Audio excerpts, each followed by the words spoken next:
اعوذ باللہ من الشیطان الرجیم، بسم اللہ الرحمن الرحیم۔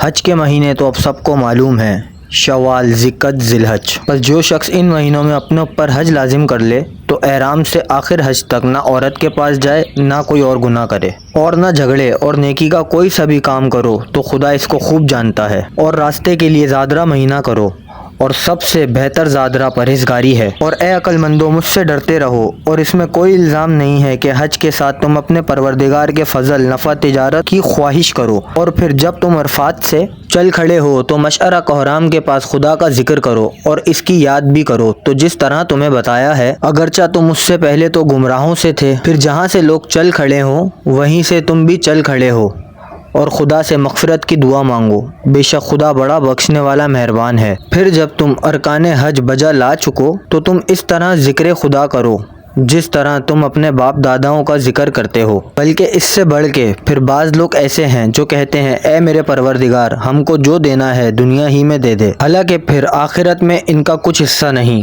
اور بعض بندے ایسے ہیں جو دعا کرتے ہیں کہ اے میرے پالنے والے، مجھے دنیا میں نعمت دے اور آخرت میں ثواب دے، اور دوزخ کی آنکھ سے بچا۔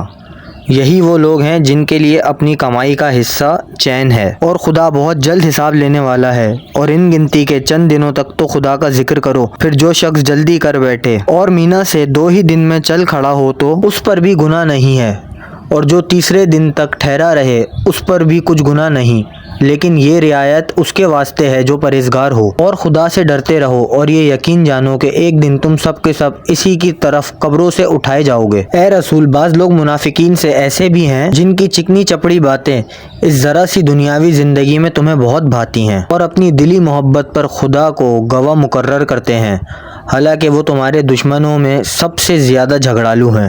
اور جہاں تمہاری محبت سے منہ پھیرا تو ادھر ادھر دوڑ دھوپ کرنے لگا تاکہ ملک میں فساد پھیلائے اور زراعت اور مویشی کا ستیہ ناش کرے، اور خدا فساد کو اچھا نہیں سمجھتا۔ اور جب کہا جاتا ہے کہ خدا سے ڈر تو اسے غرور گناہ پر ابھارتا ہے، بس ایسے کمبخت کے لیے جہنم ہی کافی ہے، اور بہت ہی برا ٹھکانہ ہے۔ اور لوگوں میں سے خدا کے بندے کچھ ایسے بھی ہیں جو خدا کی خوشنودی حاصل کرنے کی غرض سے اپنی جان تک بیچ ڈالتے ہیں، اور خدا ایسے بندوں پر بڑا ہی شفقت والا ہے۔ ایمان والو، تم سب کے سب اخبار اسلام میں پوری طرح داخل ہو جاؤ، اور شیطان کے قدم بقدم نہ چلو، وہ تمہارا یقینی ظاہر و ظاہر دشمن ہے۔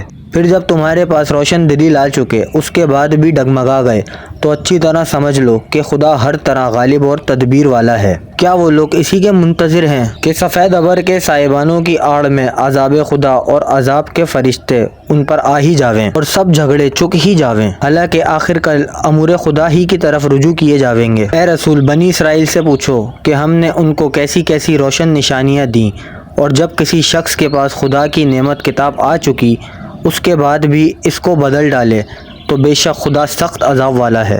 جن لوگوں نے کفر اختیار کیا ان کے لیے دنیا کی ذرا سی زندگی خوب اچھی کر دکھائی گئی ہے، اور ایمانداروں سے مسخرہ پن کرتے ہیں، حالانکہ قیامت کے دن پرہیزگاروں کا درجہ ان سے کہیں بڑھ چڑھ کے ہوگا، اور خدا جس کو چاہتا ہے بے حساب روزی عطا فرماتا ہے۔ ویڈیو پسند آئی ہو تو چینل کو سبسکرائب کریں، بیل آئیکن دبائیں تاکہ ہر نیو ویڈیو کا نوٹیفیکیشن آپ کو مل سکے۔ ویڈیو کو لائک، کمنٹ اور شیئر ضرور کریں۔ شکریہ۔